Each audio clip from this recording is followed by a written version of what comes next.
to provide for that transition to take place in as least a disruptive way as can be managed.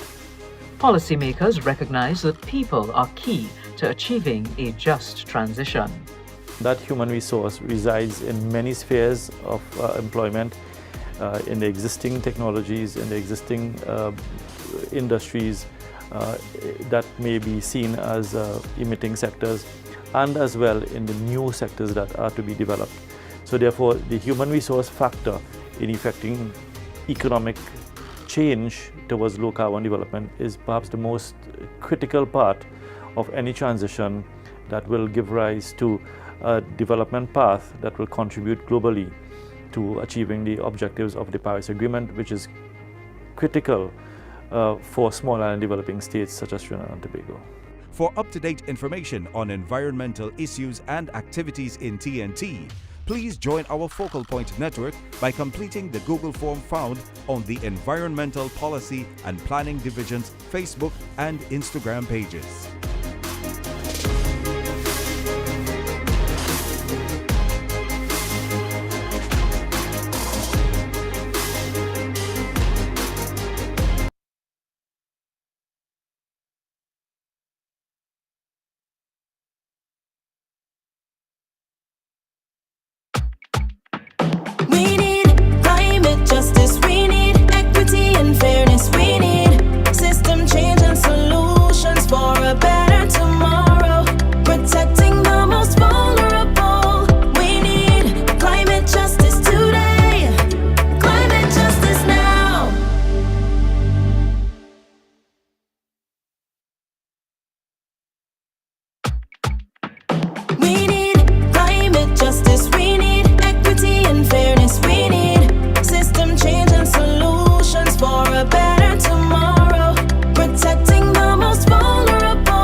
Hello everyone, good to see you all again for the third and final day of our Climate Talks, Pillars of Justice webinar with Caribbean Youth Environment Network in Trinidad and Tobago.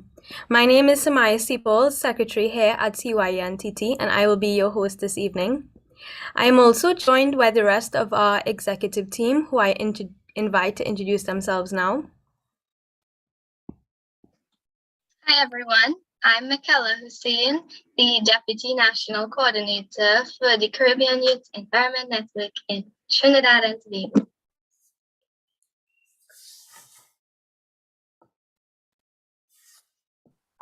Good evening, everyone. My name is Vianney Marie Williams, and I am the Public Relations Officer of CYEN. Good evening, everyone. My name is Priya Ramjan, and I'm the treasurer of the CYEN. Thank you to everyone who came out. I hope you're ready to join us as we embark on a climate justice journey tonight. But before we get into all that good stuff, I'd like to give a shout out Foundation. Without their generous support, CYEN's work in climate justice throughout the Caribbean would not be possible. Tonight we have some more amazing speakers here to discuss our two remaining pillars of climate justice, just transition and indigenous climate action. In a short while, we will hear presentations from Advisors Next, the Environmental Policy and Planning Division, and the Santa Rosa First Peoples community. We will have a short Q&A after each presentation, where the audience on Zoom will have an opportunity to win a prize. After this, we will have a short break followed by a panel discussion. Lastly, certificates of participation will be sent out to students that attended all 3 days of the webinar. Congratulations to you all. So, as you may recall, climate justice recognizes climate change is not only an environmental problem, but rather it interacts with privileges and as well as embedded and systemic injustices. It affects people of all different races, class, gender, geography, and generation unequally. The climate solutions proposed by climate justice aims to address long-standing systemic injustices. We recognize that those who are disproportionately impacted by climate change are usually not the ones most responsible for causing it, for example, SIDS, of which Trinidad and Tobago is one. So what is just transition? I know we might not always come across this term when discussing climate change and climate adaptation, but make no mistake, this is a very important dimension to the climate conversation. Just transition refers to the protection of worker rights whose jobs may be impacted by environmental policies as we transition from fossil fuel-based economies to equitable, regenerative, and renewable energy-based systems of the economy, so to speak, in a way that it becomes as fair and inclusive as possible for everyone concerned, ensuring to not leave anyone behind. Just transition involves maximizing the social and economic opportunities of climate action while carefully managing any challenges through effective social dialogue amongst all impacted groups. We know that the Trinidad and Tobago economy is primarily focused on oil, and as we move forward, we are faced with the decision to either continue to invest in the hydrocarbon industry while the world moves towards renewable energy, or to make a sudden shift away from hydrocarbons. Through just transition, we can find a middle ground between these two realities via a gradual implementation of renewables and sustainable policies as we green our economy. Our second pillar is indigenous climate action. Indigenous peoples have knowledge and values oriented towards nature that has been amassed through generations, and they steward over 80% of the planet's biodiversity. They should be regarded as agents of environmental conservation as opposed to solely victims of the effects of climate change. Many indigenous peoples have lived in a sustainable way for millennia, feeding themselves without damaging the environment. Additionally, their identities are deeply interwoven with the natural environment. It is exactly this knowledge that has protected and is useful with respect to their participation in global governance of the environment. Certainly, we must join the indigenous peoples who are leading efforts in mitigation and adaptation across the globe. So first, we will hear from climate change consultant Mr. Ryan Asue from Advisors Next Door, who will be speaking to us on just transition. Mr. Ryan Asue is an environmental consultant who helps Caribbean countries by developing policies and programs to address climate change. Over the past 8 years, he has contributed to the successes of projects with a combined value of $17 million. He specializes in understanding the interactions between environmental and social systems and find solutions that mitigate adverse impacts and enhance benefits. His technical expertise includes climate change, sustainable development, and youth empowerment. Presently, Mr. Asue is an environmental consultant at Advisors Next Door Limited, a Trinidad-based that provides environmental and financial services throughout the region. He commenced the ambitious task of updating the national climate change policy of Trinidad and Tobago through a process that will heavily consider the just transition. Can't wait to hear what they have in store for us. So, Mr. Asue, please take it away. Thank you so much, Samaya, and good evening to everyone. Allow me a moment to share my screen.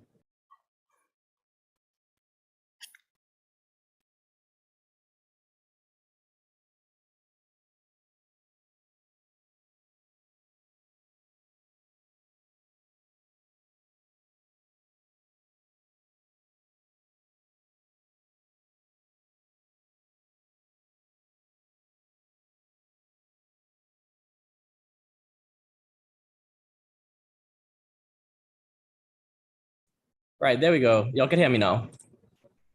Yes. All right. Fantastic. So, good evening, everyone. My name is Ryan. Thank you so much, Samaya, for the warm introduction.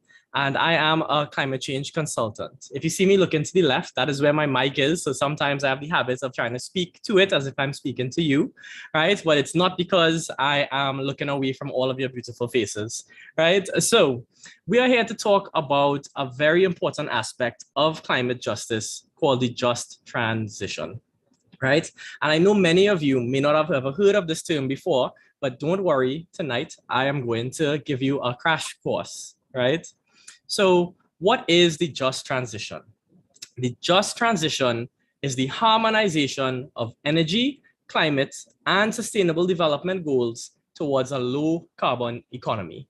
What that means is that we are going to be looking at our energy sector, the way that we produce energy, the way that we affect the climate, and the way that we develop our society. And we're going to try to line those things up so that all of those things reduce in less carbon emissions, which of course drives climate change.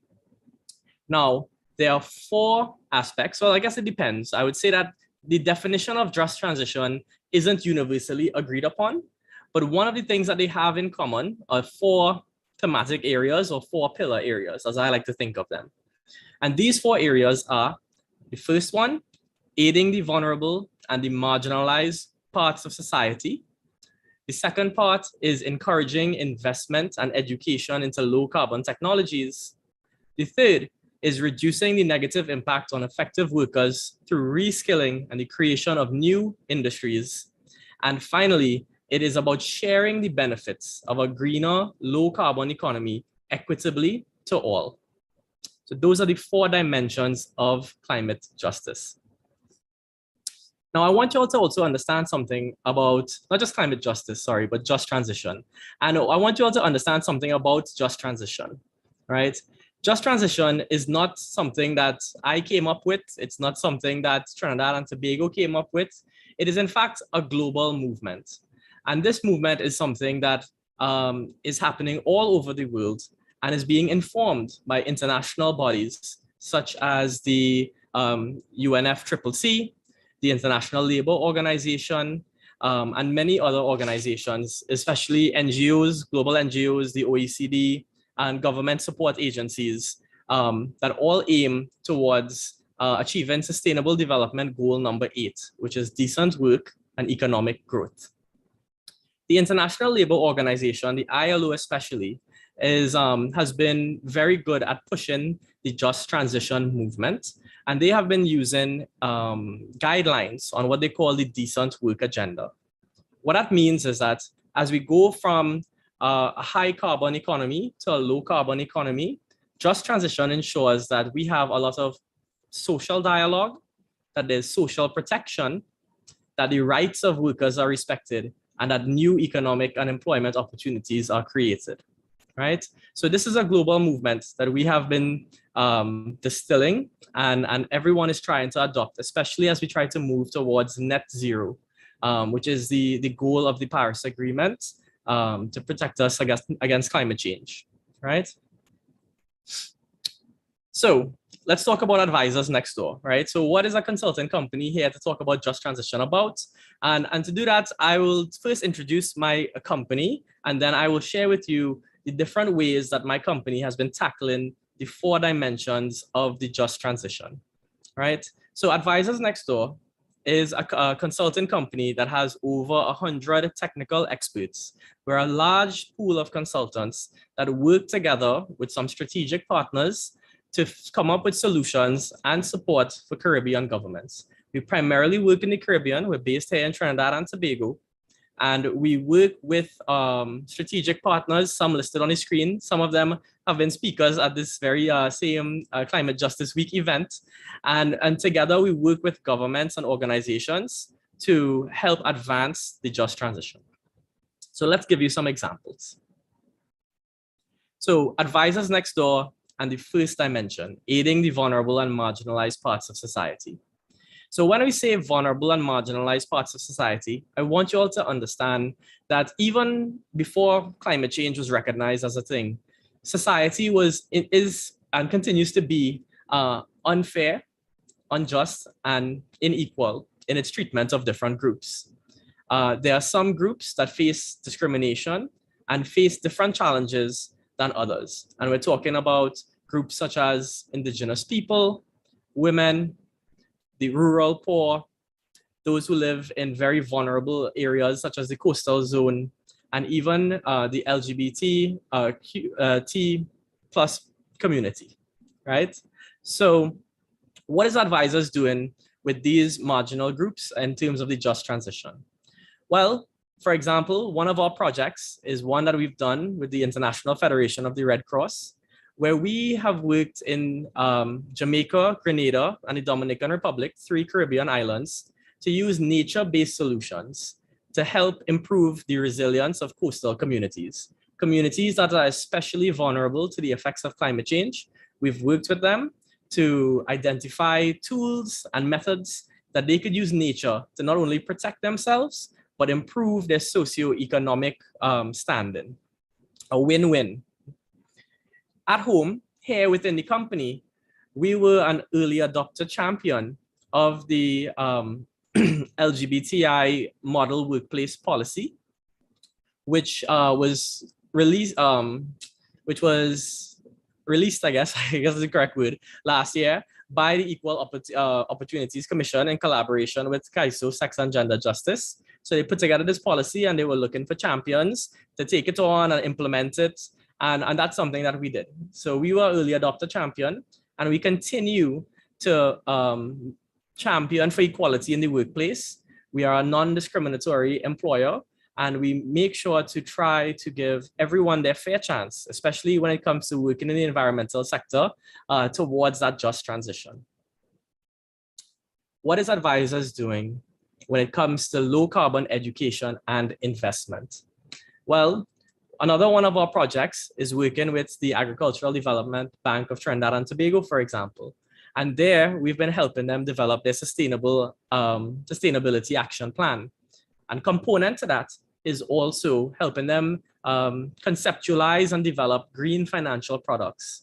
That's a lot of big words, but basically it's talking about helping the bank give financing to support renewable energy projects and climate adaptation projects, specifically in agriculture, a community and a sector that is especially vulnerable to climate change.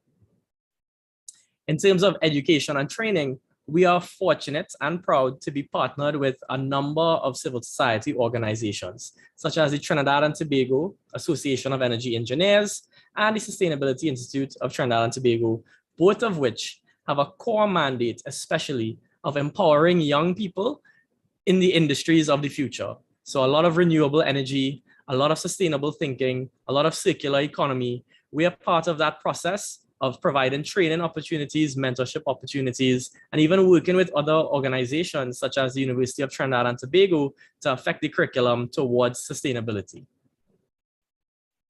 What about the third pillar? Worker reskilling and the creation of new industries. And I'm sure at home you would recognize some brilliant faces on this slide, right? So one of the things that we do at Advisors is we have a pipeline program known as Advisors Academy, where we select recent graduates and we give them all of the skills, the tools, the networks they need to enter into the environmental sector and to champion a just transition through entrepreneurship or effecting change through other organizations. And this year we have a very brilliant cohort of 9 persons, 3 of which you will be seeing on your screen throughout the evening, I'm very sure. In terms of our last point, sharing benefits and the green economy equitably, Advisors is fortunate to be leading the update of the National Climate Change Policy of Trinidad and Tobago. And this is a very important consultative process that we will be doing over the next 2 months. We will be consulting with civil society organizations, various groups about the just transition, but even more broadly about the topic of climate change. And we are especially interested in speaking to the youth. We're especially interested in speaking with you and getting your feedback, your views on what is important. What would you like to see in the climate change policy for Trinidad and Tobago? We believe that with your feedback, with your input, we will be able to craft a policy that not only addresses the just transition, but also ensures that the benefits of the green economy, the low carbon economy, will be shared equitably among all. So this is my call to action to you. I want to hear from you, right? So what I have is I have a student survey. So if you are a youth, according to the National Youth Policy of Trinidad and Tobago, that's anyone under the age of 35, I would love for you to complete this form. It's a very short 15-minute survey that allows you to feed your input into the development of this climate change policy. Additionally, if you are especially brilliant and well-resourced and you would love to give us a lot more than what that short survey could give us, we have an email address called nccpupdate@gmail.com, where I invite you to please submit your comments, your thoughts, your ideas, anything that you would like for us to consider as we develop this national document. Now, I have a special treat for you, for those of you who are tuning in for Climate Justice Week. Thank you very much to CYEN, who have agreed that for those of you who submit feedback and comments through the email address, please include your name and your details, such as your age, your gender, and your school. 2 of you will be randomly selected by the end of the week and be given a special prize for your contributions to this important national document. So I'm really, really excited. Thank you, CYEN, for allowing us this opportunity. And I look forward to that wonderful feedback from this audience. But you don't have to wait till the end of the week to get a prize. I even have one here for all of you tuning in, right? I have a question for you. And if you're able to answer this question in the chat and you're the first one to do so, you will get a prize. And that question is, what are the 4 dimensions of the just transition? So leave your comments below, whether it's on YouTube or on Zoom. And yeah, I look forward to your questions. Thank you so very much, Samaya. Thank you, Mr. Siu, for that. We appreciate our little crash course in just transition. So you guys take a minute and try and come up with your answer. Mr. Siu said it very presentation, but I hope you all were listening attentively.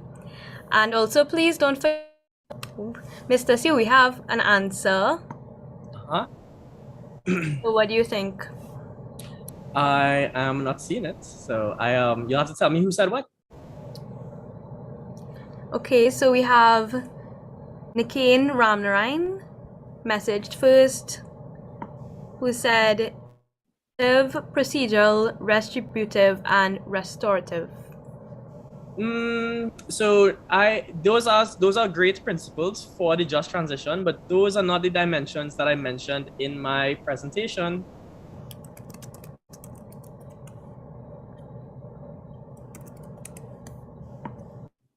Few more. We have. Are you all Googling these things? Are you Googling these answers? Bella says, number 1, aiding in the vulnerable and marginalized parts of society. Number 2, encouraging investment. All right, she's halfway there. Halfway there. Seems to cut off there. He said, aiding the vulnerable, encouraging investment in education in low-carbon technologies, reducing negative impacts on affected workers through reskilling and new industry creation, sharing benefits of green economy, equitability. Tongue-tied here. Sorry. Equitably. Yes.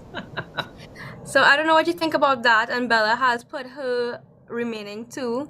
Number 3, reducing negative impacts, and 4, sharing benefits. Oh, well, I mean, it seems as though Arif was, he has a copy of my slides. I need to figure out how he hacked me because those are the exact titles of them. So I would say that he is correct. And I'm sorry, Bella, you were only getting halfway before Arif cut you off.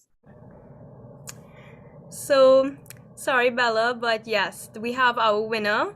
So, my colleagues in the chat will take your information. Thank you for playing along. Thank you so much. And I have for allowing me to share this presentation. Please follow us on social media at Advisors Next Door, Facebook, Instagram, LinkedIn, and even on our website. So I look forward to your Q&A. Talk to you soon. Thank you. And guys, please don't forget to fill out that survey when you get a chance. So, off of Mr. I really appreciate Advisor's work in championing just transition through various climate-related projects and recognizing the emphasis that Advisor places on the value of this. We agree that just transition is a global movement and requires all hands on deck. So our next speaker would agree with this sentiment. So next we'll be hearing from the Environmental Policy and Planning Development. Sorry, yeah. Okay, so in the Environmental Policy and Planning Division, we have Mr. Kishan Kumar Singh, Head of the Multilateral Agreements Unit at the EPBD. Mr. Kishan Kumar Singh has been the lead climate negotiator for Trinidad and Tobago since 1998. Been the country's lead technical negotiator under the United Nations Framework Convention on Climate Change for more than 20 years. He has held several in these negotiations, including Vice Chair and Chair of the Expert Group on Technology Transfer, the Chair of the Subsidiary Body for Scientific and Technological Advice, the Co-Chair of the Ad Hoc Working Group on the Durban Platform. He was also the Climate Change Advisor to the Minister with responsibility for the environment and Minister for Commonwealth Heads of Government meeting in 2009 and the 15th Conference of the Parties to the UNFCCC in 2009. This year, he has acted as co-chair of the Ad Hoc Work Group of the Ad Hoc Work Program on the new collective quantified goal on climate finance pursuant to the COP26 decision. The mission of the Environment Policy and Planning Division is to ensure that the pattern of development in Trinidad and Tobago is sustainable, taking into account social, economic, and environmental considerations in order to secure continuous improvements in the state of our natural environment. Mr. Kumar Singh is definitely a titan in the industry, so we're excited to hear his views on just transition in Trinidad and Tobago.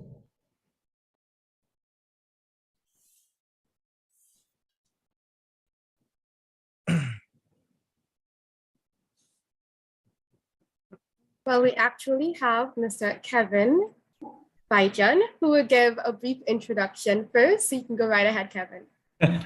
All right. Hi, good afternoon and good evening, everyone. I am surely not Mr. Kumar Singh, as you will clearly see. My name is Kevin Bajan, and I know Samaya is a bit of a mouthful. I'm from the Environmental Policy and Planning Division of the Ministry of Planning and Development. And I beg your forgiveness and indulgence. Kishan is running a bit late. He is currently in Bonn, Germany, attending the SB meetings of the UNFCCC. I think it's midnight over there, and I think his brain is a little bit fried at the moment. He's trying to do the registration and get onto the platform. So if you would just give me a couple of minutes, I could probably just give an oversight in terms of what we do at the ministry and specifically the EPPD and the MEAU's unit. So as you may know, guys, the Ministry of Planning and Development is the ministry responsible for the environment in Trinidad and Tobago. We have developed and we are champions of our National Development Strategy, which we commonly refer to as Vision 2030. And you may know that that strategy places the environment at the center of social and economic development. So as development takes place within the country, we must be mindful to place the environment, always take environmental considerations into mind when developing programs and projects. Specifically at the Environmental and Policy and Planning Division, we serve as policymakers, policy informants. We provide technical advice as it relates to the implementation of several multilateral environmental agreements. I'm pretty sure a lot of us in the room here can, spell out a list of environmental agreements to which Trinidad and Tobago is a party to, which would be the UNFCCC, the United Nations Framework Convention on Climate Change, the United Nations Convention on Biological Diversity, land degradation, Montreal Protocol, etc. So we provide a day-to-day oversight on the implementation of those conventions, as well as the monitoring and reporting on those conventions to the respective UN bodies. We also are the focal point and operational focal points for the GEF, which is the Global Environment Facility, the Green Climate Fund, and other multilateral funding agencies. And so we develop and coordinate the implementation of several projects as it relates to climate change, biodiversity, chemicals and waste management, and land degradation. Guys, if I may just get 1 minute, Kashan is calling, so it may be that he is trying to access the room. So let me just take this call. Sure, no problem. In the meanwhile, if anyone has questions about any of what we've shown so far, whether it's our videos prior or right presentation, please feel free to ask them.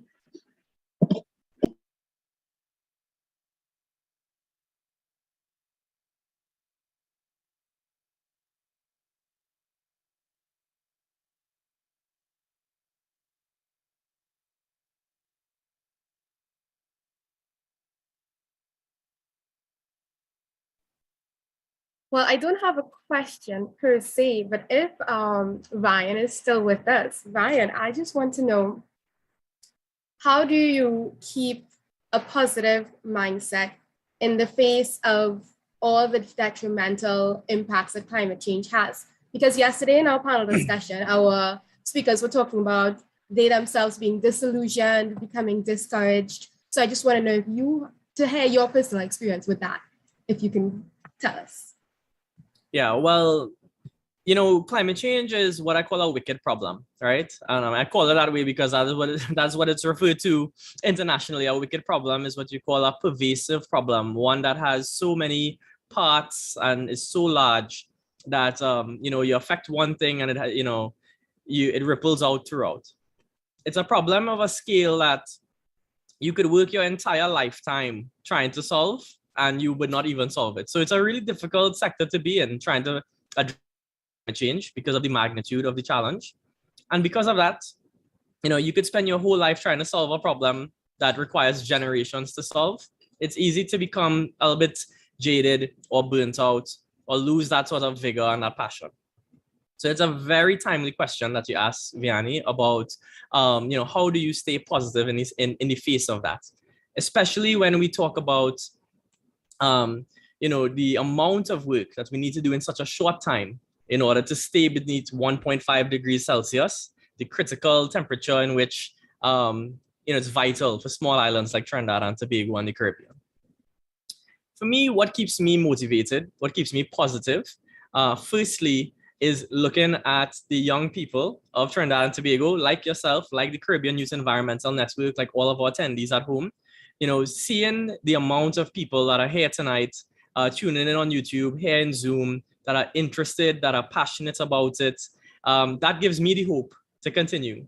Climate change is an intergenerational challenge, and we need to always have a new generation of people coming in that I could pass my knowledge on to, that Kishan could pass his knowledge on to, that could continue this fight and keep going. So for me, I get inspiration by seeing all of the others that come after me ready to tackle this challenge, because very literally, it's lives and livelihoods on the line.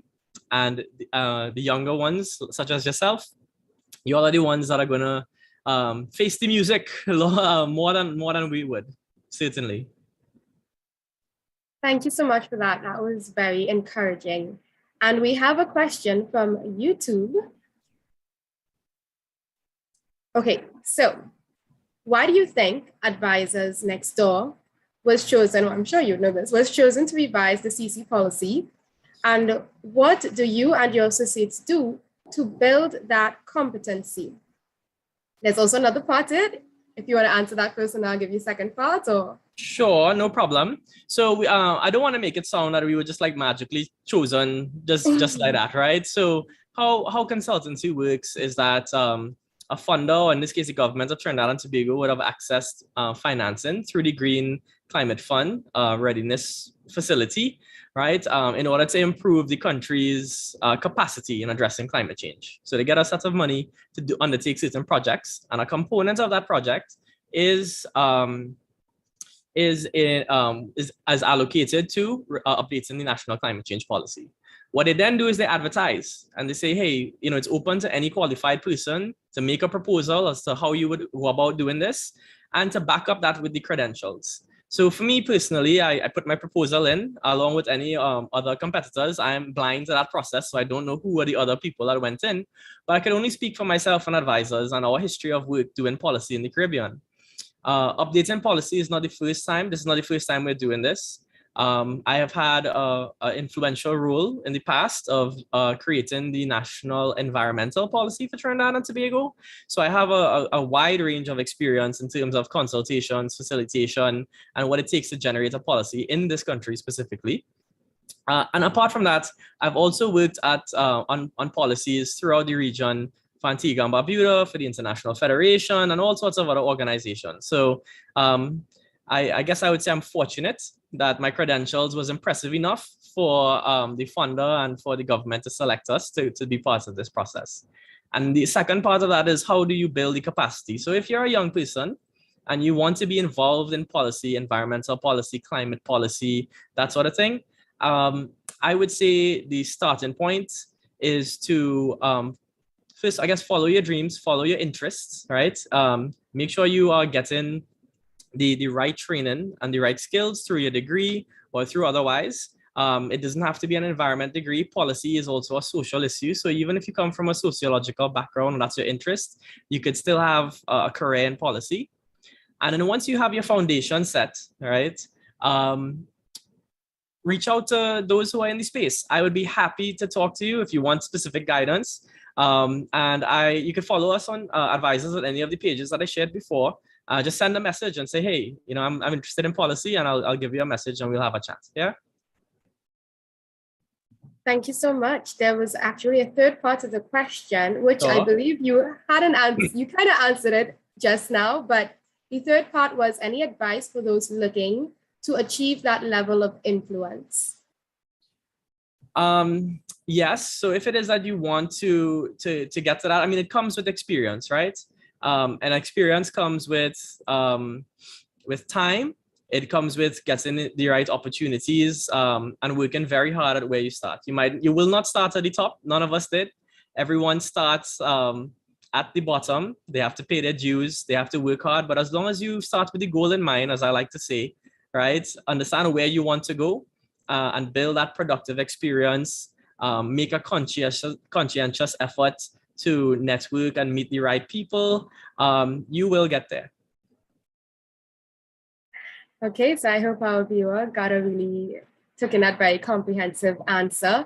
And I know we also have some secondary school kids who are in the chat, from 3, 4, 5. So do you have anything specific for them in their age group as they are right now in secondary school? Yeah. I mean, I would, first of all, before we even talk about climate change and youth, I would say to people in that age group, enjoy it.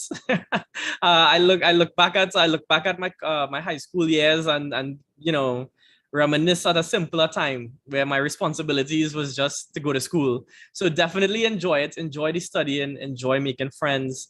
Enjoy volunteering for the activities that give you the exposure to the things that you like, right? Be involved. There are a large number of NGOs and civil society organizations that are always doing work in climate change and in climate spaces. So you could reach out to them. The CYEN is one of those groups. And another thing that you could do as well is that, check your schools and see if you have an environmental club. If you do, be part of it. Or if you don't, maybe ask your teachers to see if they could reach out. We've had colleagues over the past 2 days come and speak from the Environmental Management Authority. And I know that they tend to set up environmental club programs. And even if you don't have a defined environmental club, your Red Cross Trailblazers Club, your Rotary Interact Club, they also have environmental aspects to them. So you could always find ways to get involved, even if you're in secondary school. So, Ryan, we have another question from YouTube. Seeing that today is World Oceans Day, is advisors working on a plan to work on building resilience for coastal communities vulnerable to the effects of climate change? Yes, you're right. It is absolutely World Ocean Day, right? And there are a couple of things we could say too about that. So to answer your direct question, are we working on a plan towards oceans and ocean resilience? I would say not directly. So I mentioned, for example, one of the projects that we worked on before and currently are ongoing with, which is developing the tools and the methods for improving coastal community resilience. That's definitely one where we are trying to help those who live along the coast adapt to the threats of climate change, right? It's a very participatory process. These tools engage the communities, they mix science and sociology together to help come up with these solutions, right? So that's one type of project that we do. But I want to bring back that question a little bit and tie it to, I guess, the overall theme, which is just transition that we are here to talk about. And even though I talk about a low carbon economy, right, and we talk about it in the form of a green economy, right, in the Caribbean region, we also have a concept called a blue economy, which is surrounded and dependent on the ocean, right? In fact, Trinidad and Tobago's territorial area, right? It includes our exclusive economic zone. If you consider our entire footprint as a country, it's actually 15-1 ocean compared to land mass, right? There's 15 times as much ocean that belongs to Trinidad and Tobago than it does land, right? And a lot of people would argue that Trinidad and Tobago is already a sort of marine-based economy because all of our resources, including oil and gas, comes from offshore, it comes from the ocean, right? So there is a movement in Trinidad and Tobago towards a blue economy, right? And specifically a sustainable blue economy, right?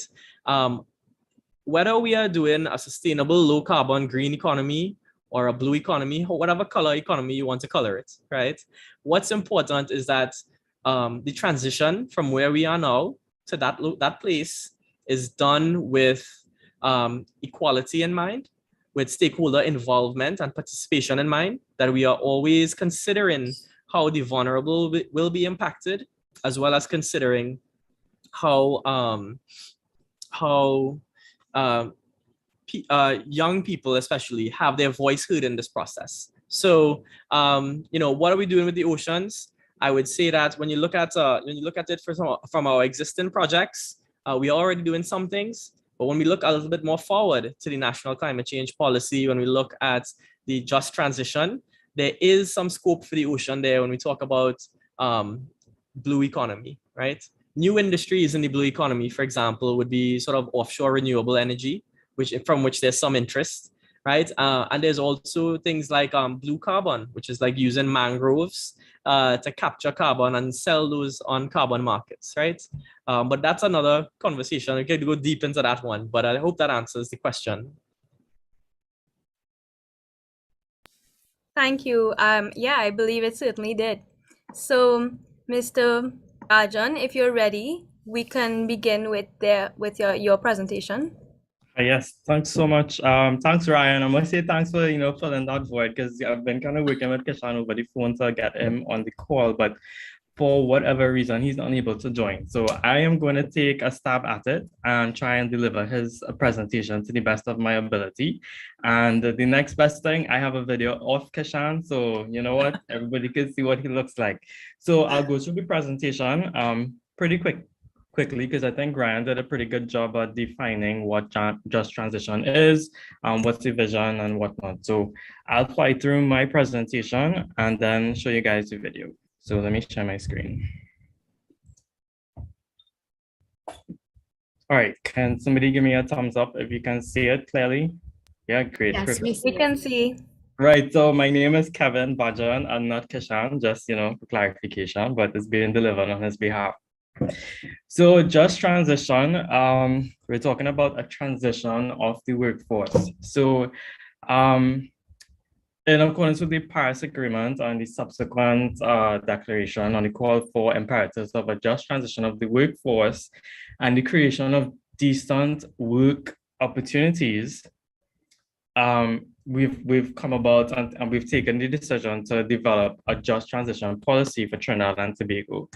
So it's guiding policymakers towards achieving the nation's goals of diversifying and transforming the economy and to produce decent jobs, promote gender equality, and support affected and vulnerable workers. So of course, we are transitioning from, as Ryan said, a carbon-intensive economy to one that is low carbon.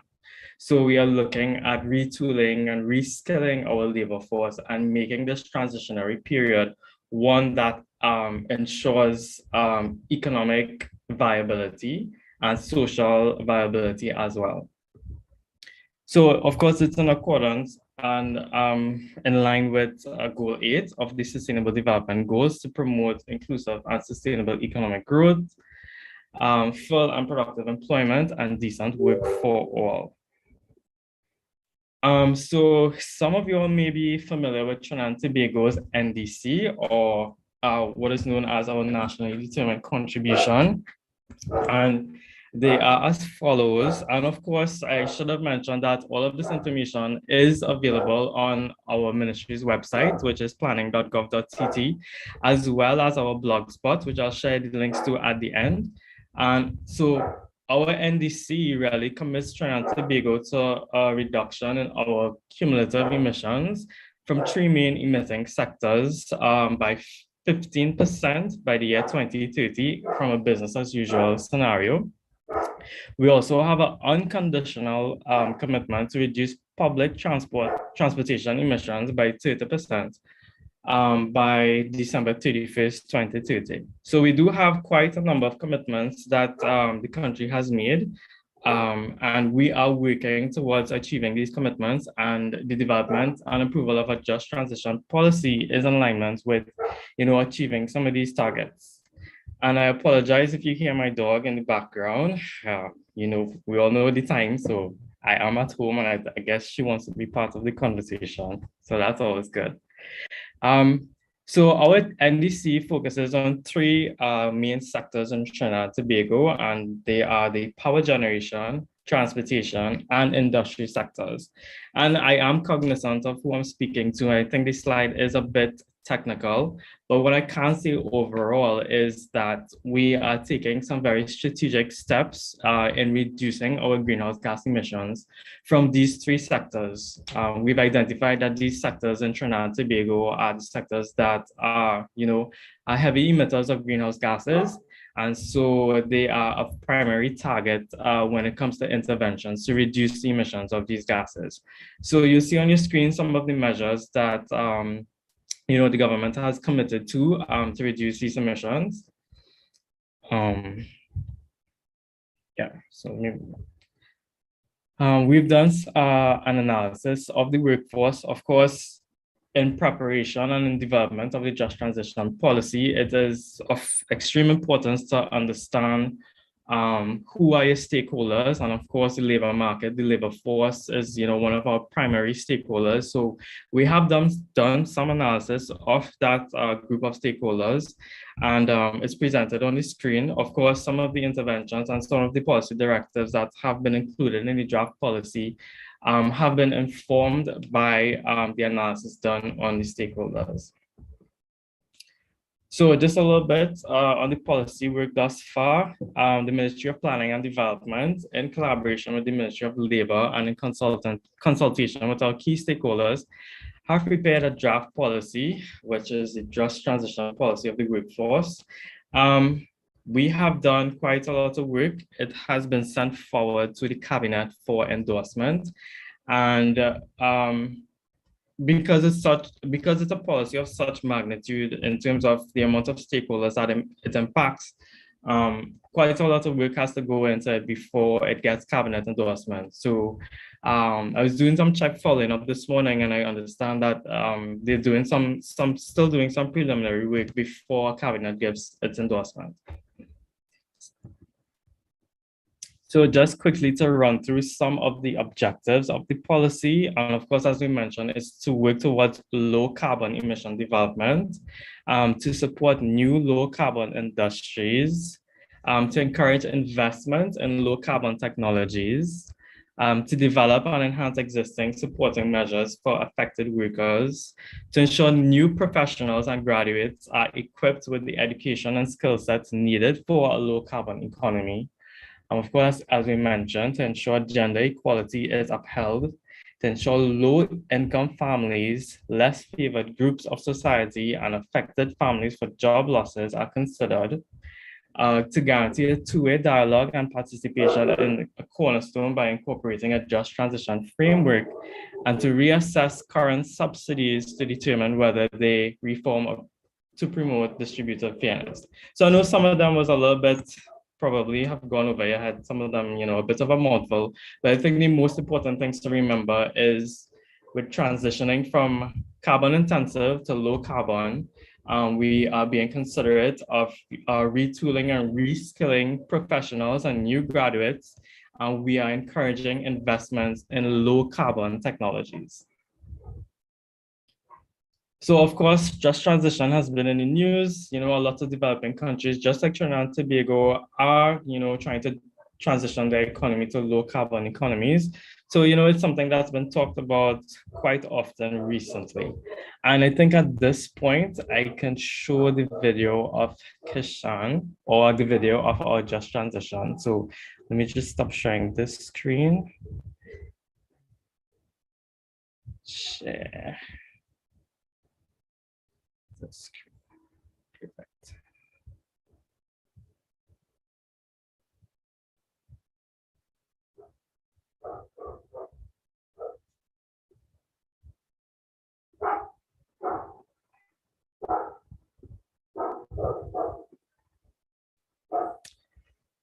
All right, so guys, you can hit me a thumbs up if you're hearing and seeing the video.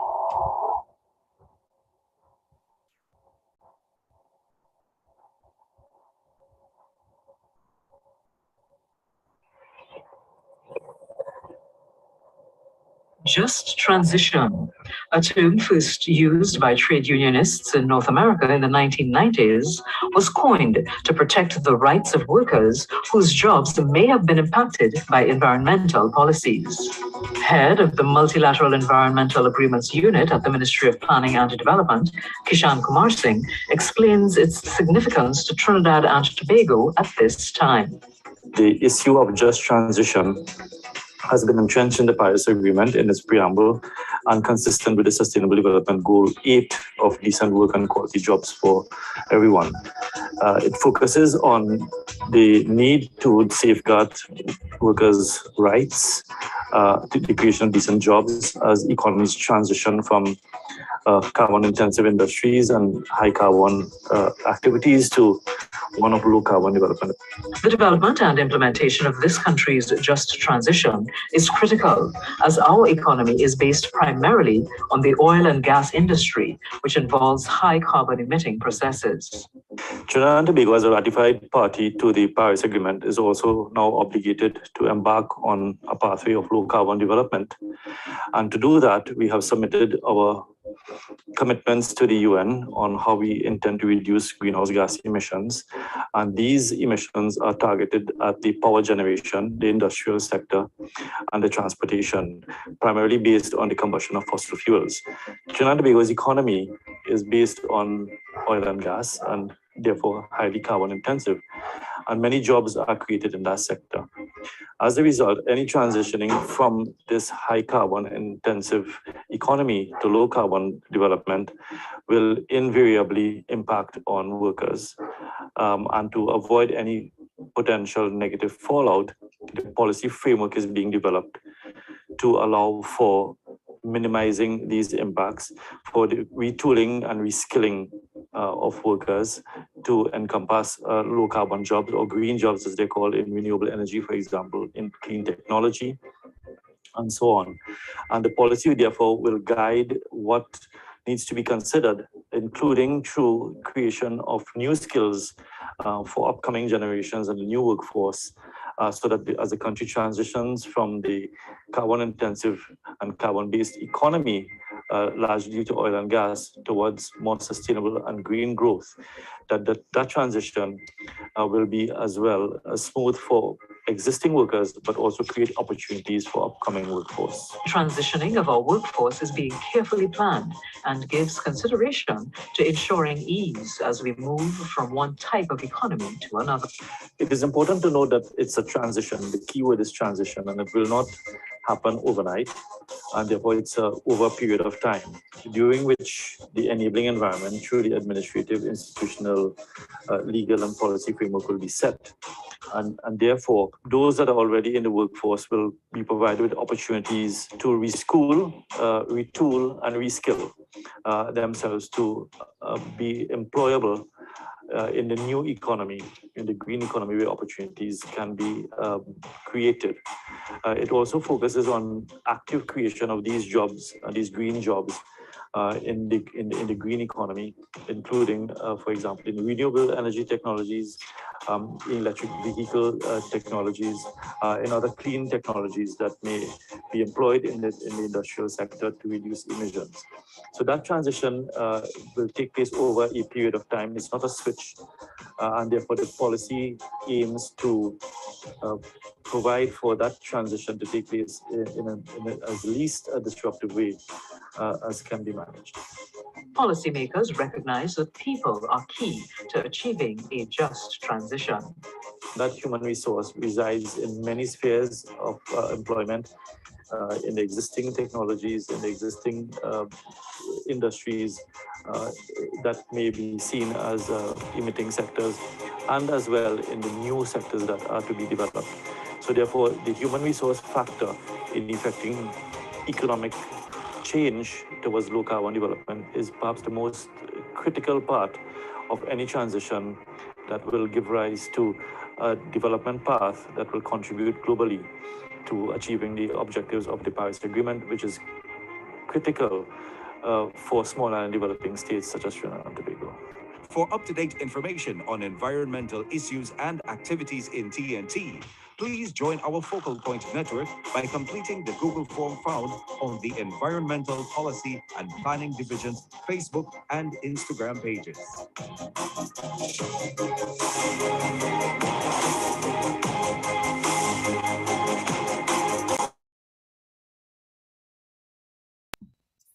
So I see that Mr. Kumar Singh has joined us from Bonn, Germany, where it is quite early in the morning. So we appreciate him being here. Mr. Kumar Singh, we're excited to hear your thoughts on just transition in Trinidad and Tobago. So whenever you're ready.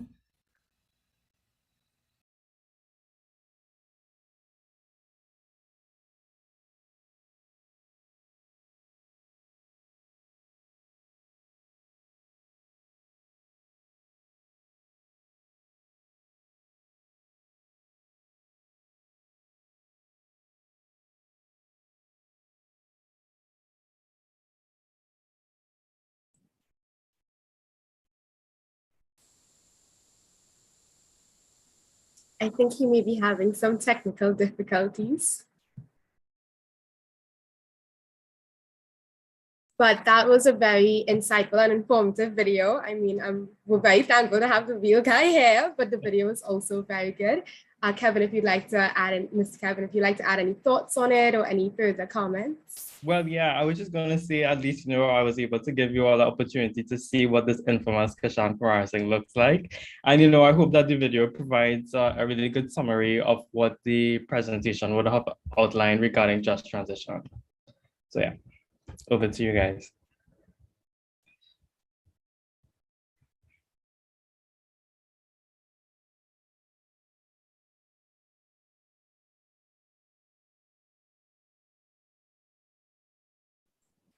Thank you so much. Well, given that that was the presentation that you delivered, right now we would like to give our attendees an opportunity to win a prize. So if you would like to ask a question, any question based on the presentation you gave or the video that we just saw, so that our attendees present here today can have the opportunity to win a prize. Sure. Okay, so my first question is if someone can tell me what are two objectives of the Just Transition policy? Okay, so our attendees in the Zoom chat, those on YouTube, if you would like a chance to win, hop over to Zoom. We have an answer already. If you have access to the chat, or would you like me to see out the answer that we have here? I can see the chat, yeah. Is that correct? Do we have a winner? Yeah, that's correct. But that's just one, so I was hoping to get two, yeah. Okay, we need two. So Bella has added two. Is Bella correct? Yes, Bella is correct. Okay, Bella, we have a winner. Congratulations, Bella. Thank you so much for participating, and my colleagues in the chat will get your information. And we also have some questions that were sent in the Q&A chat. What can I, so this is from a student, what can I do to support climate justice as a student? If you can give us some insight on that. I think as a student, I think maybe you need to be well informed. I think being an informed young person is probably the greatest asset that you can have. So, you know, just inform yourself of what are the country's commitments, what is the country doing, and of course, be able to critically analyze, you know, what's being done. Participate, because you know, a lot of times we would engage in stakeholders publicly, and you know, we welcome and make provisions for the voice of the youth and young people. So I would encourage young persons to participate in these consultations and have your voices be heard, but let it be heard from and make your interventions from point of information and be well informed on the topic that you're speaking to. So yeah, that's what I think. Yeah. Okay, thank you very much. And can you give us some insight? Does the Environmental Policy and Planning Division particularly have any program or anything like that for young people to get involved in, or is it more a different program, different division? Well, at the EPPD, no, we currently do not have any programs of this sort. But with regards to environmental awareness, I know that the EMA, and maybe Ryan in his previous role can speak to this, but I know that the EMA does have a mandate for environmental education and awareness. Yeah.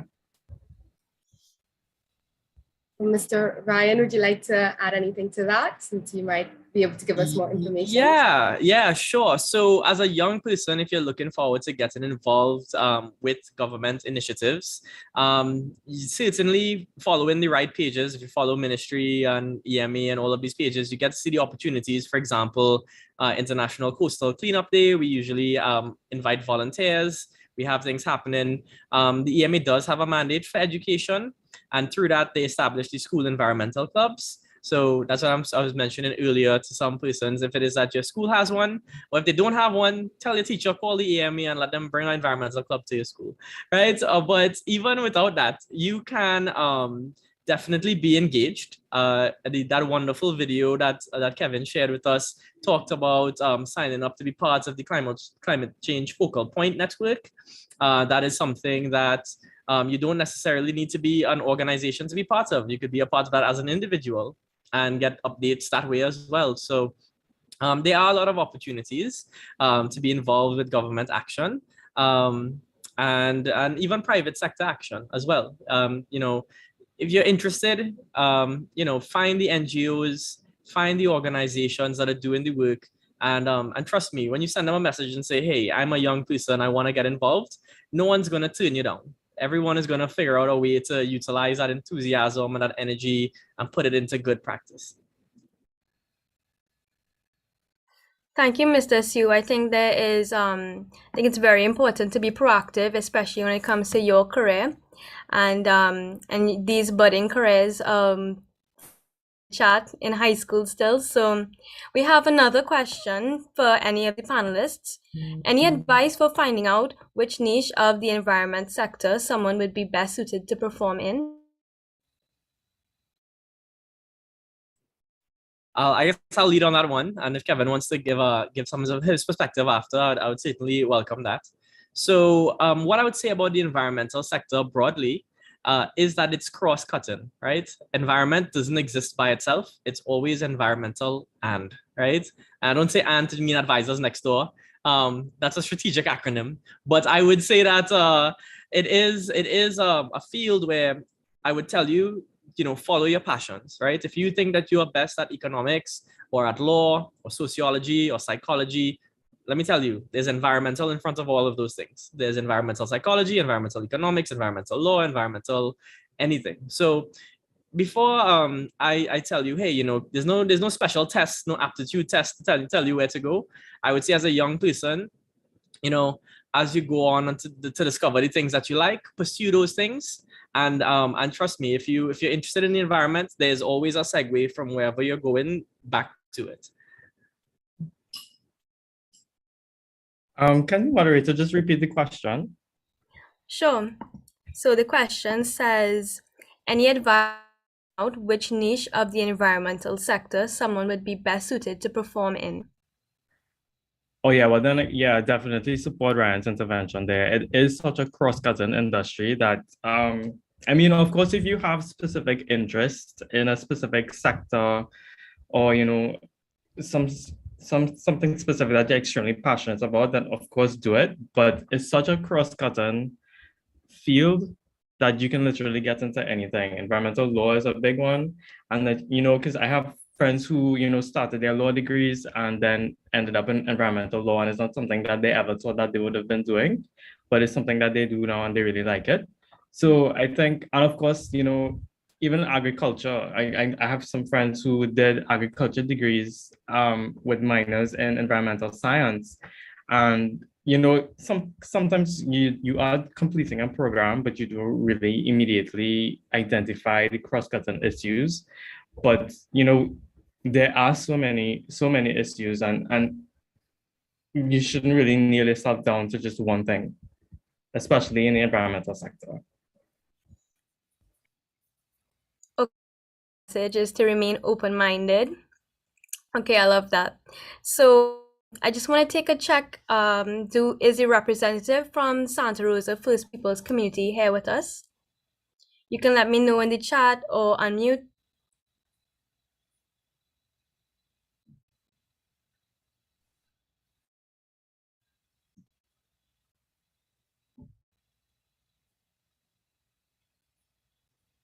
Okay, so in the meantime, if anybody else has any questions for the panelists, I really like these career themed questions, very appropriate for our audience.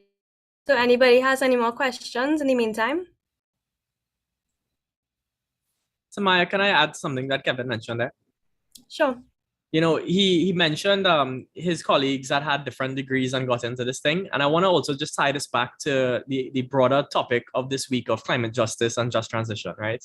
Because you realize that this is an issue. Climate justice is looking at climate change not from a scientific or environmental perspective. It's looking at it from a sociological perspective. It's looking at it from the context of people and jobs and all of these things. So you're talking about people who can find themselves in the environmental sector in climate change, but they have a background in HR, right? They have a background in labor. They might have a background in justice and in human rights, right?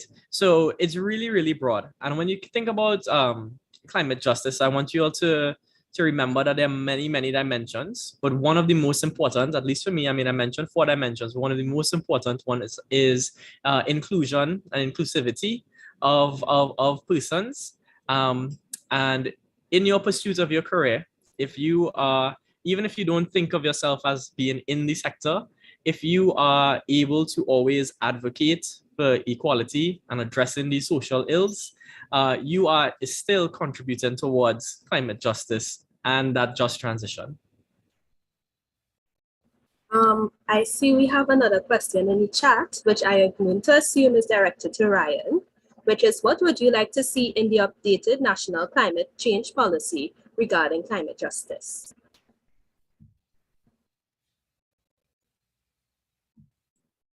Well, I mean, I wish I could just, anything I want to see and put into it, but that is not how drafting of policies work, right? So it is informed by consultation, right? So I would love to see, first and foremost, the input of our stakeholders, which is the private sector, civil society, and especially the youth, as we're here talking to the Caribbean Youth Environmental Network. I would love to see their feedback and ideas first and foremost, before I kind of dive into what I would like to see. But if you are talking about climate justice broadly, and what I think should be included in a policy that addresses these things, I would say that it should address sort of the fundamental principles of climate justice that are enshrined in the international climate framework, things that talk about justice and equality, gender, racial, and social equality, addressing human rights, looking specifically at vulnerability and adaptation of communities, as I mentioned earlier, in terms of like coastal and agricultural communities. So these are all things that have very strong justice components, and I would be thrilled to see that supported and advocated for by our stakeholders. But there are many, many aspects to justice as well that I think beyond my imagination, but certainly within the realm of possibility coming from our stakeholders. Mr.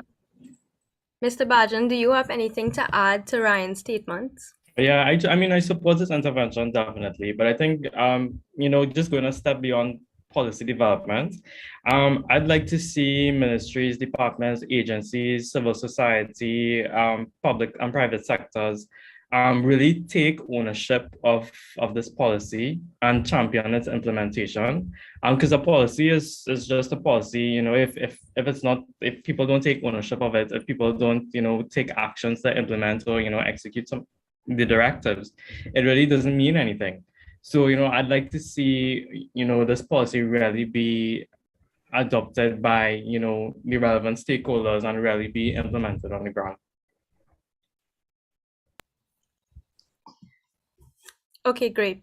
So I think now we can hear from the Santa Rosa First Peoples community. So whenever you're ready.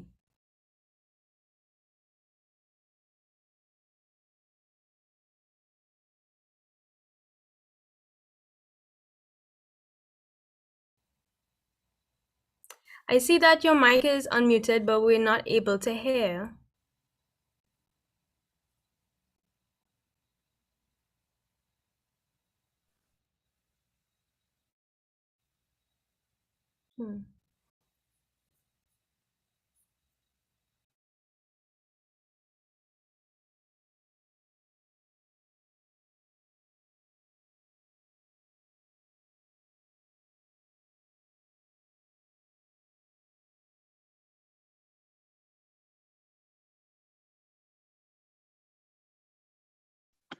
Hi, we can see you, but we can't hear you. But your representative from Santa Rosa.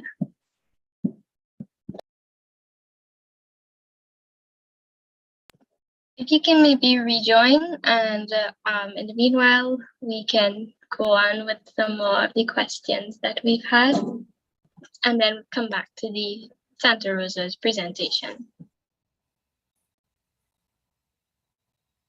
Okay, no problem.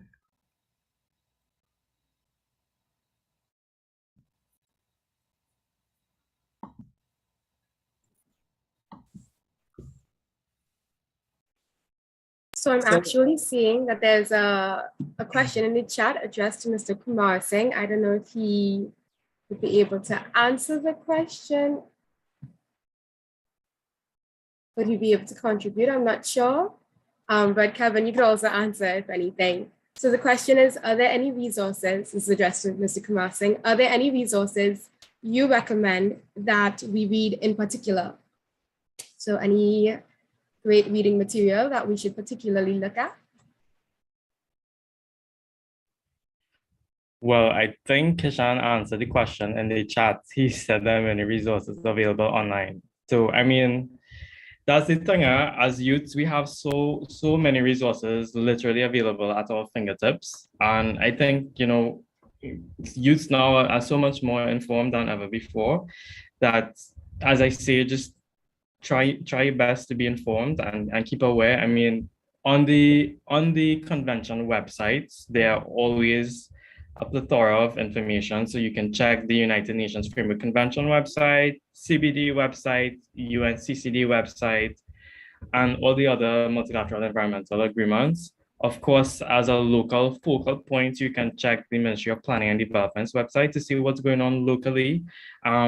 At the Environmental Policy and Planning Division, we do have a blog spot which we update on the work that we are doing with respect to projects, approval of policies, etc. So we do post on there pretty often, so you can see local information as it relates to environmental work. And of course, everyone's favorite, you can reach out to us and connect with us on social media to see, you know, what's the latest that's going on. Okay, everyone. So we've heard a whole bunch of information so far. So let's take a 10-minute break. Let's stretch our legs and digest some of that information. So we'll see you back at 7:22.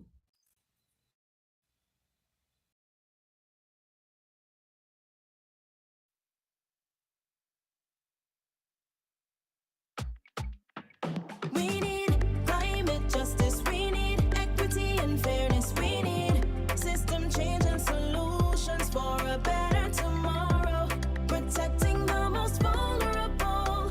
We need climate justice today, climate justice now.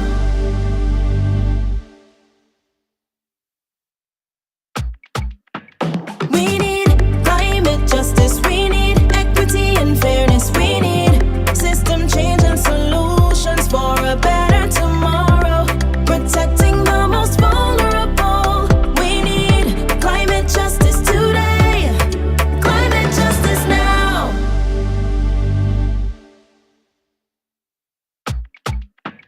We need climate justice, we need equity and fairness, we need system change and solutions for a better tomorrow, protecting the most vulnerable.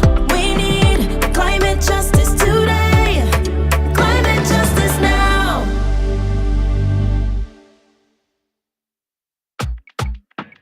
We need climate justice, we need equity and fairness, we need system change and solutions for a better tomorrow, protecting the most vulnerable. We need climate justice today, climate justice now.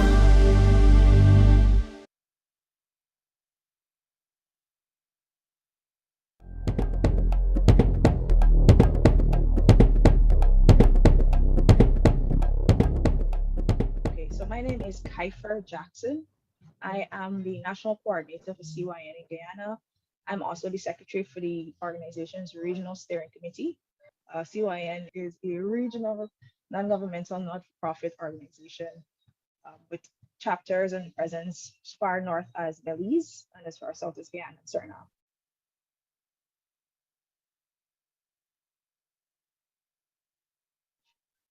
For organizations. Hi. We're currently on break, but I just want to ask our Santa Rosa First Peoples community representative, can you test your mic so we can ensure that we have audio from you? Mabrika. Hi, yes, we're hearing you. Okay, great. So we are currently on break till 7:22, and then we will resume with your presentation. Okay. Thank you very much. Bye.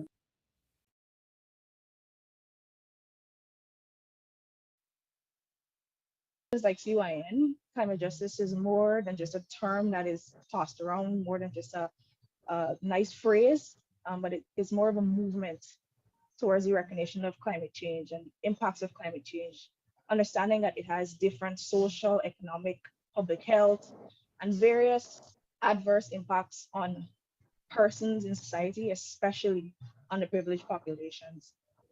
Specifically for young persons, though, climate justice can be summarized as the assurance of actions to safeguard our future. The obvious reality is that young people have inherited an earth that is distressed. Some might say beyond repair. And that's not just something that can be measured. It's not something that is fair, but it's in fact true. What we hope that climate justice can achieve is for young persons to be able to have the power to cope and adapt to the crisis that we are in.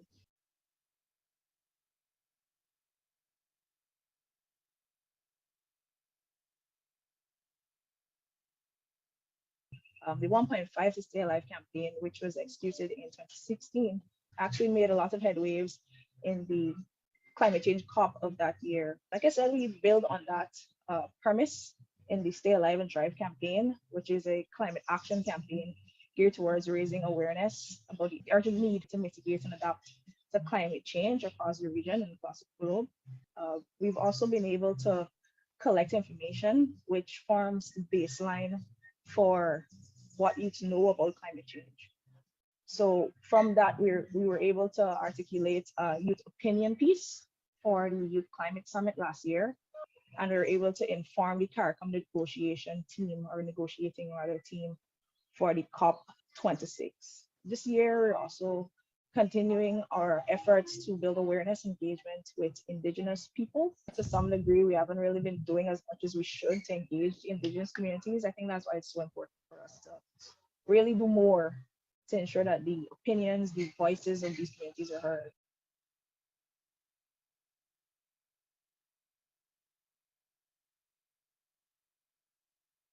I think some hurdles that come to mind immediately would be our ability to participate, specifically youth involvement and engagement at tables of significance.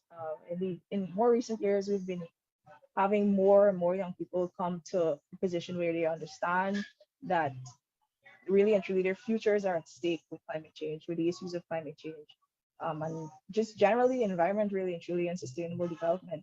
So with the insurgence of an interest of more young people being built, there's still really no impactful seat at the table for young people and CSOs, especially grassroots CSOs, where the collective voice can not only be heard, or a statement can be drafted to be read at the political forum, but for what is being said to actually impact and influence policy.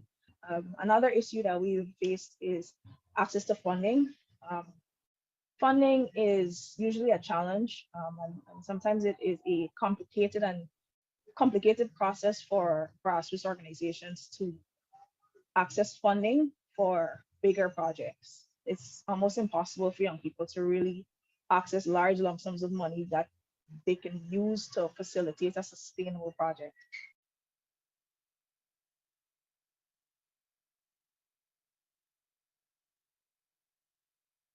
So I think it's important, and it's a priority for us to ensure that that awareness is built, the capacity is built for persons to be able to address on their own the issues and impacts of climate change.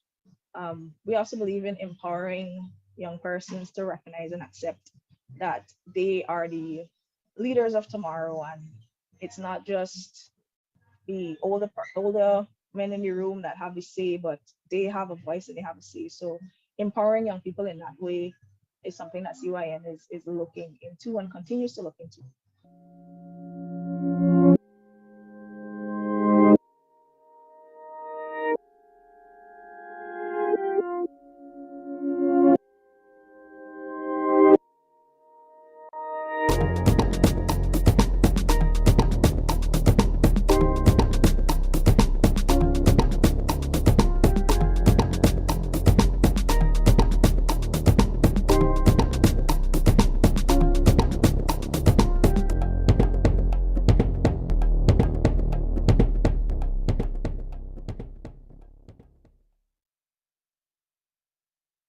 COVID-19 pandemic is a sharp reminder of how we are all intimately connected to each other and to nature.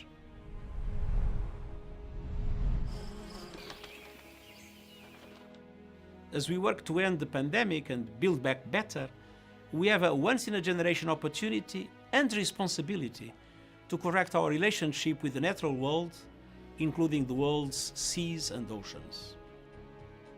We rely on the oceans for food, livelihoods, transport and trade. And as the lungs of our planet and its largest carbon sink, the oceans play a vital role in regulating the global climate.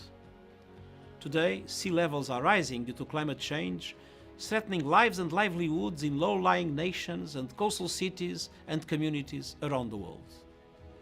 The oceans are becoming more acidic, putting marine biodiversity and essential food chains in jeopardy. And plastic pollution is everywhere. On this World Oceans Day, we focus on innovation for a sustainable ocean. Better understanding of the oceans is essential for conserving fish stocks and discovering new products and medicines. The upcoming United Nations Decade of Ocean Science for Sustainable Development will provide impetus and a common framework for action. I urge governments and all stakeholders to commit to the conservation and sustainability of the oceans through innovation and science.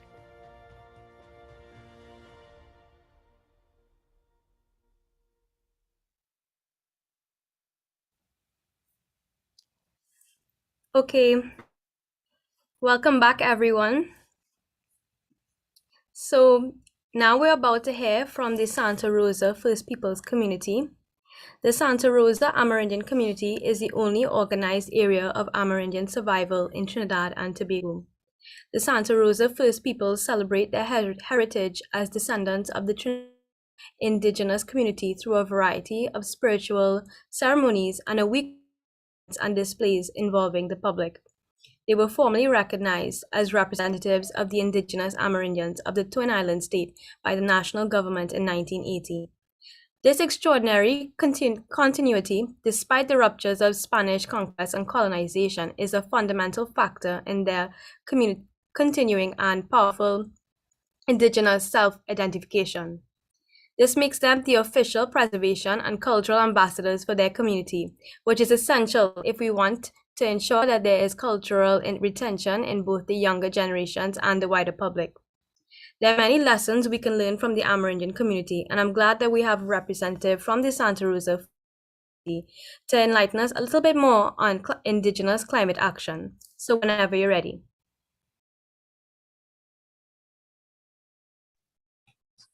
Danki Bui, Madam Chair.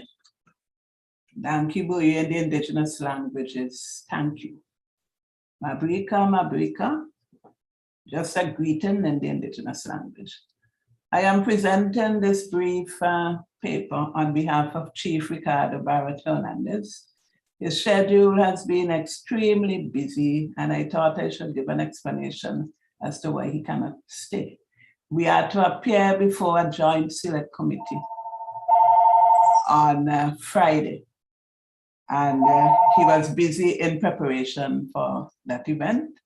And this is an opportunity to bring the issues of the First Peoples before the public. So please accept his excuse, and I will briefly present on his behalf. So as the chief would say, we particularly value this forum because it is organized by our youth, on whom we depend to be change agents today, so tomorrow will be a better day with intelligent leadership. Congratulations on these activities in celebration of World Environment Day, June 5th, and you have actually linked it with the International Day of the Oceans. Now, sticking to the questions that were sent to us, the goal of Indigenous First Peoples climate action. It is true to say that Indigenous climate action is a way of life for the Indigenous peoples of Trinidad and Tobago and of the region.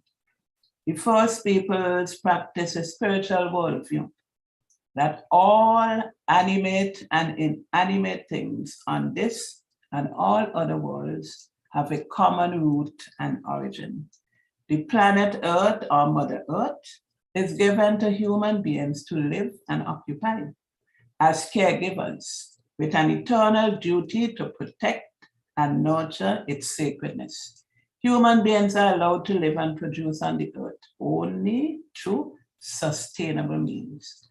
Our goal, therefore, is to cultivate a love for Mother Earth in the minds of every sector of the population, so that they will respect and treat her well to restore harmony and balance. So what are our challenges? The biggest challenge remains what it was from the time of conquest: irresponsible development that depleted our forests, dammed our waterways, and introduced a production pattern that pollutes the air. Other challenges have to do with our geographical location. The Caribbean region is located right in the center of the tropics. Although Trinidad and Tobago boasts from time to time as having been spared from major hurricanes, every year we prepare for the passage of wider and more powerful hurricanes that threaten the entire region. We suffer from flash floods, earthquakes, intensified hurricane force winds, coastal erosion, major landslides, volcanic eruptions, even if it is the mud volcano erupting, and in many instances, heavy loss of life and property. As a result, we suffer extensive infrastructural damage to roads and bridges, agricultural crops, homes, farmhouses, machinery, residential and commercial housing, and the list goes on. In other countries, many indigenous communities would be found in far, as they say, into the jungle. But as you heard in the intro, Trinidad's indigenous peoples were only recognized in 1990. And by that time, there was quite a large measure of assimilation into patterns of life that are more modern. So we are affected even in the ways as I outlined. In addition, our natural food supplies fall short as wildlife, fish, and traditional agriculture are increasingly affected by climate change. Animals used for traditional food, as you would hear, the name is given to it as wild meat, we say traditional food, that are already scarce due to irresponsible hunting under threat, resulting in government policies that restrict their use by indigenous First Peoples at certain times of the year. So the restrictions are there for the nation in terms of accessing the food of the forest. But for the First Peoples, it is a definite problem when it is needed at particular times of the year. So what are the important elements of a just transition in climate action? For us, it is empowerment of those impacted. First Peoples have been impacted from the time of conquest. And from a land where in all parts of Trinidad, the First Peoples lived in that one with nature, that land was taken away under colonization. And there is still that problem still in our present time, when remaining lands under the mission are still in the hands of the Catholic Church. And even where we are situated as our headquarters, if we wish to do anything official, we still have to get permission from the Catholic Church. So that gives you an idea of the measure that the colonization still exists and that the indigenous people remain impacted. So we need to be so protected. So the empowerment would come through protection of indigenous First Peoples' rights, as outlined in the United Nations Declaration on the Rights of Indigenous Peoples. Articles 24 to 29, if you get a hold of that document, and particularly Article 29, it says, Indigenous peoples have the right to the conservation and protection of the environment and the productive capacity of their lands or territories and resources. States shall establish and implement assistance programs for indigenous peoples for such conservation and protection without discrimination. And following on that, you see a beautiful picture behind me. That is a picture of the First Peoples Village, Heritage Village that is in construction. So we see an important element of empowerment being establishment of the First Peoples Heritage Village as a demonstration of the indigenous way of life, which is quite climate smart and which, if followed, would do quite a lot in terms of the mitigation or ensuring that the levels of degradation do not continue. So the village is not to be a tourist attraction, but as one writer said, more so as a retrieval, recreation of an indigenous civilization and ecology within and alongside our cultural modernity for the enrichment of our human experience and the education of the young. In closing, I leave you with this indigenous prayer. Great Spirit, give us hearts to understand, never to take from creation's beauty more than we give, never to destroy, only for the furtherance of greed, never to deny, to give our hands for the building of earth's beauty, never to take from her what we cannot use.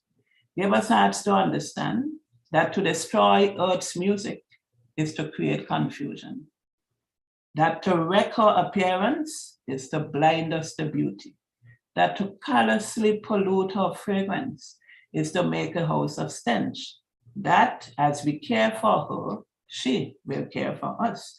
Great Spirit, whose gifts to us are being lost in selfishness and corruption, help us to find a way to restore our humanity. Thank you, boy. I thank you. Thank you so much for delivering those powerful sentiments on behalf of the chief. We do recognize we cannot only approach climate from a science perspective, but rather also consider the human and indigenous perspectives. So thank you. We'll launch into our panel discussion. We did start our Q&As a little early, but let's continue with our questions to the panelists. So let's go with, right, so Mr. Bajan, has the EPPD hosted any sort of collaborations with the indigenous community to ensure that their voices are heard with respect to national climate action policies? Hi, thanks for the question. Quite a good question. We have had several public consultations in the past.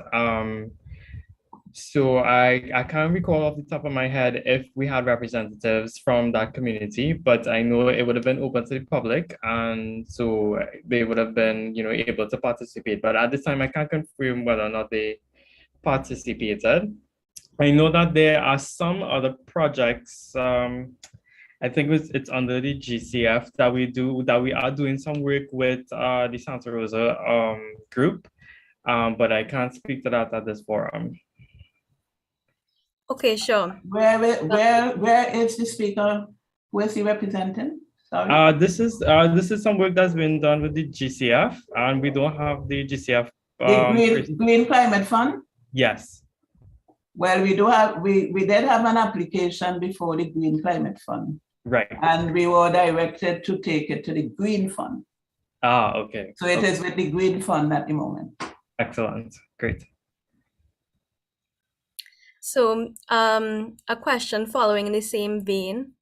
Does the UNFCCC give any consideration to indigenous perspectives on climate change?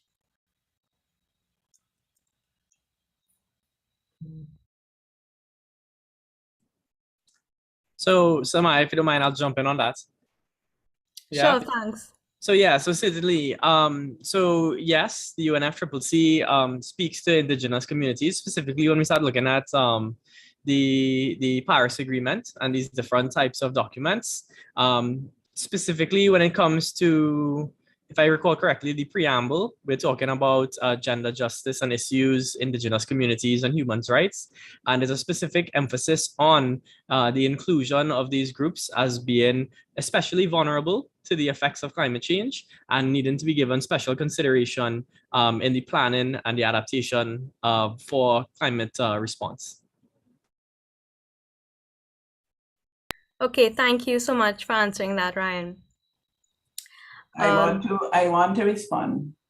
Just a minute. Okay, sure. Now, most of these international agreements, and even with funding agencies, they mention indigenous peoples.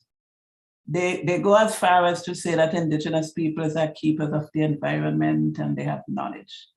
But you know what happens to the Caribbean? The Caribbean is considered to have too small a number of indigenous peoples. And funding agencies have said to us when we presented our projects that the numbers are too small. Even the Jeff office here in Trinidad, that has in its statement to treat with indigenous peoples.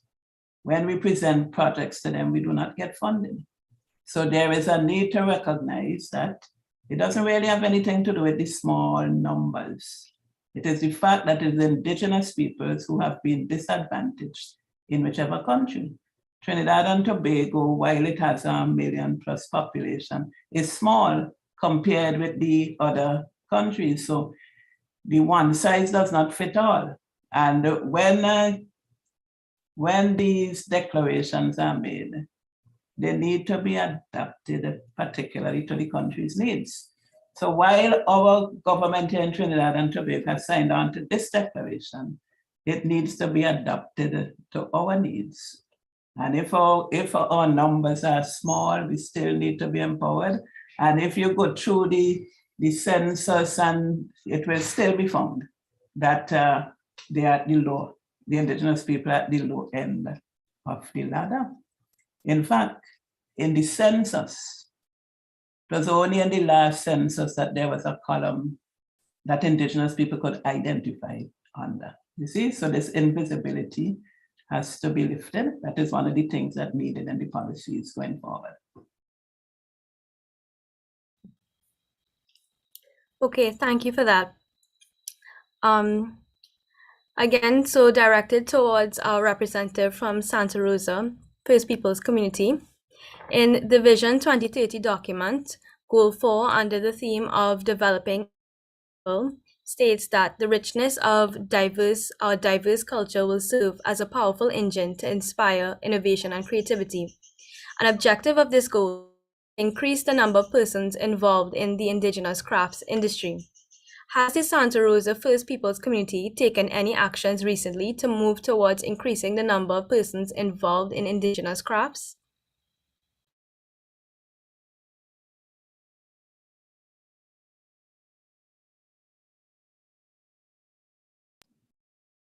I believe you're muted.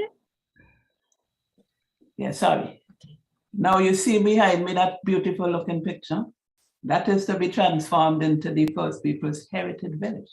And in that village, there's going to be that demonstration of the way of life, including the craft. Now, we have always said we do not wish to be seen as a tourist attraction, that people come and buy a piece of craft. We would want to see that the homes of the local people, or local tourists, if we want to say that, would have elements of this craft, you know, within it.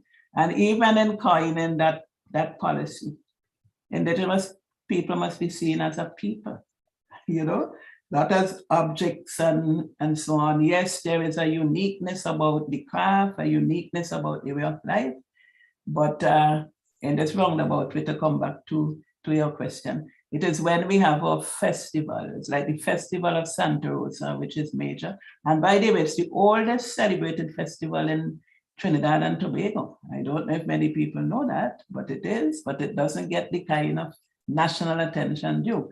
But it is at times like that the craft and so on are displayed, and we may have short courses. The Heritage Week is in October, and that runs for maybe between 7 to 10 days. And in that period, there is a day devoted to young people, a day devoted to craft, to school children, and so on. So the efforts are made, but the efforts are not as strong as we would like them to be because of resources. But when we get that village going, I think we will be much further along the road.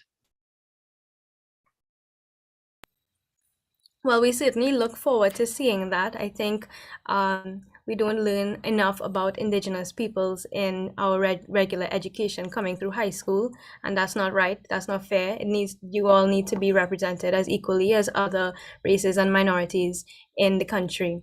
So I think you started to answer this already. Ask again, what are the biggest challenges facing the Indigenous community with regards to representation in the climate change conversation nationally and internationally? That's to do with recognition. Recognizing that the Indigenous peoples have something to say. Because the Indigenous peoples are not in, they are not in the seats of parliament and so on. They are not in those positions that may be seen to be prominent and being called upon.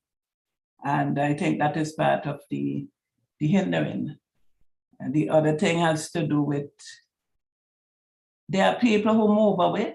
They move away from agriculture. They move away from what is seen maybe as menial tasks. But one of the strengths of the Indigenous people is the way of agricultural production that actually conserves and protects it, and protects the earth. So the challenge is to get that recognition here at the local level and region-wide. Yes, I agree. So I have another question. I find this particular pillar very interesting because I think it really doesn't get the recognition that it deserves. Even, I must say, even as it being technically the last pillar that we're discussing, it's not fair. I have another question. What are the biggest, where are my questions going? Sorry. I really wanted to know, is it that you have to be a descendant of an Indigenous community in Trinidad to be able to come into the community and take part in some of the activities? No, certainly not. There's an open welcome. In fact, we have done something that we particularly would not want to do it, but it is part of practice. So we have the descendants. We have people who want to come in and who want to help, and they become friends of the community. And we have people who they know that they have descendants. They will tell you that they are descendants. They will tell you that their grandmother or great-grandmother had all this long flowing hair and so on. And but they don't come. And that has to do with a kind of stigma as to who is an Indigenous person and the stereotype of an Indigenous person. Now, I have not been considered by many to be Indigenous because they come to the community and they say, oh, you all say you have Indigenous people. And I saw a Creole woman. I am not a Creole woman. I am a Garifuna. If you go and you Google that, you will see who the Garifuna, an Indigenous nation, okay? So all are welcome. And one chief had this to say. He said he has seen people who have one over 500, how we pronounce that in a fraction of Indigenous blood. And you get more out of that person or persons than you get out of somebody who will say they are full blood. So I say that to say it is the will, it is the interest, and all who are interested and willing to support and help, you are welcome. That's awesome, because I really wanted to ask for the youth involved, how can youth get involved in Indigenous climate action?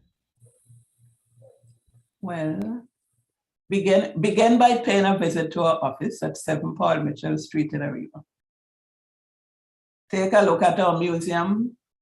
And you will begin to, I'm sure there are many who will begin to identify things that they see. And they will tell me what their grandparents did or what they heard their neighbors saying. And that will build that sense of feeling. But we need the youth, and you notice what Chief, his first thought of it was that here is a forum that is organized by the youth. And once the youth they get to share their passion and they hear things and they want to put their strength, we really will have a better tomorrow. That's the real climate action. Thank you for that. I really enjoyed hearing those comments on indigenous. I can talk about this whole day, or I just want to hear more about it whole day. But let's bring it back to just transition for a little bit. So to Mr. Siu or Mr. Kumar Singh, I just wanted to know, what are some risks facing companies that want to implement just transition?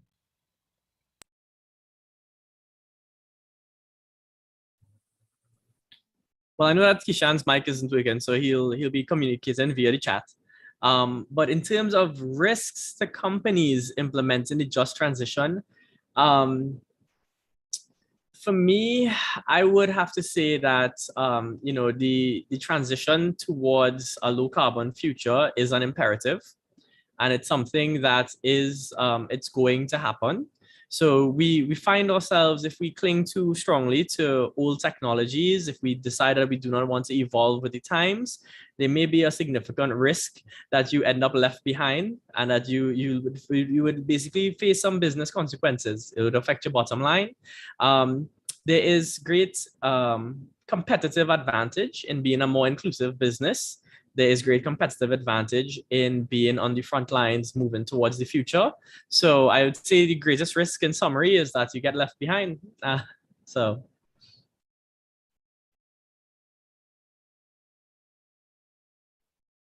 you so much for that answer. And I just want to go back to a question that we had asked our First People community representative. And she had answered that with regards to Indigenous action, due to the small numbers of Indigenous persons present, particularly in Trinidad and Tobago, it's not a very large community compared to some other Caribbean islands or even other places. What exactly, or how does advisors, if Mr. Ryan can answer this, or the EPPD, if Kevin or Mr. Kishan can answer this in the chat, how exactly are you particularly trying to engage the Indigenous community as a vulnerable community to climate change, or if you are doing anything? So I would say that at our current work at this point in time, we have not engaged the Santa Rosa's First Peoples. However, as I mentioned earlier, we are in the process of beginning to update national climate change policy. And in that process, there is going to be stakeholder consultation, there is going to be engagement. And to me, that provides a very apt opportunity to invite the community and to be part of that development process when it comes to addressing climate change in Trinidad and Tobago. And that is a process that should be undertaken within the next 2 months. So very soon, certainly, we would have some degree of communication and engagement. Okay, I'm so happy to hear that. And Kevin, would you like to add anything to that question? Yeah, just maybe to add to what Brian has said before. And, as I was explaining at the beginning, some of the things that we do at the EPPD would be to develop and implement several donor-funded projects that may be funded by the GEF, the GCF, etc. And, a lot of the requirements of those projects is to ensure that we take into consideration vulnerable groups, communities, people, have gender transformative actions built into the scope of the project. So we are very mindful in terms of when we are developing these projects, and even in the execution of those projects. We have quite a number of projects that are coming on board that we are mandated to, and we welcome the opportunity to engage gender experts, to engage with local communities and Indigenous people. Yeah. Thank you so much for that. It's very The encouraging and indigenous it's very. people will be taking you up on that because Yes, yes. I was now going to say that we will look forward to those collaborations. Yes. That's really great. Maya, back to you. And I'm glad if by our small little CYEN conference today that we were able to, kind of refocus, draw attentions between our panelists and the importance of bringing a spotlight onto the indigenous voices and their. I'm glad if we were able to facilitate that in any small way. So to close off, any final comments from our panelists? If not, I can go into closing remarks. My comment is to applaud your persistence. You're very persistent in engaging us. And even though some challenges about that arose, it did happen. So congratulations again, and we look forward to some follow-up. We definitely appreciate hearing from you despite technical challenges. I'm really glad in the end that we were able to hear. So thank you to all. I think we have ended on a high note. We have discussed 6 pillars of climate justice over the past 3 days in collaboration with all our friends at various environmental organizations across the country. Viewers, please take some time to reflect on the messages shared with you all. Do not be afraid to get involved and let's be proactive. As Sean Coffey Young mentioned yesterday, we don't need millions of people to get zero waste perfectly right. We need millions of people to take imperfect actions in the vein of moving towards a sustainable direction. The simple action of taking the time to join us today is a step in the right direction in my books. Forget that climate solutions should be tailored to fit community needs, as it is not a one-size-fits-all. Needs vary from community to community, especially as was stressed yesterday. A heartfelt thank you to all our speakers tonight, as well as our past 6 speakers. Thank you especially to our wonderful tech team, Mr. Elijah James from CYEN and Mr. Savan Phillips. Your assistance is appreciated, especially putting up with our some questions. Remember that justice delayed is justice denied. I am Samai Sipol, and this has been Climate Talks Pillars of Justice with CYEN TT. Thank you all for tuning in, and everybody, please have a good night.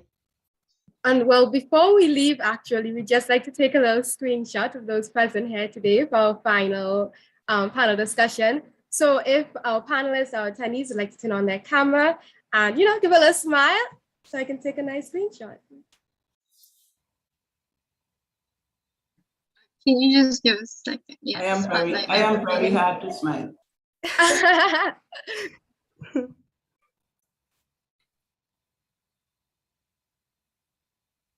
Okay, I think everyone's ready. Michaela, you ready for us? Lovely.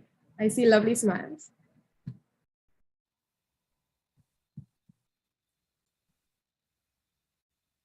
Got it. Thank you very much. And thank you, Samaya, for those closing remarks. We do really appreciate everyone attending this panel here on Zoom and on YouTube. Do keep up with us on all our social medias for all our upcoming events, and keep up with the organizations that were present here throughout our 3-day panel discussion. Have a good night, everyone. Bye. Bye. Bye.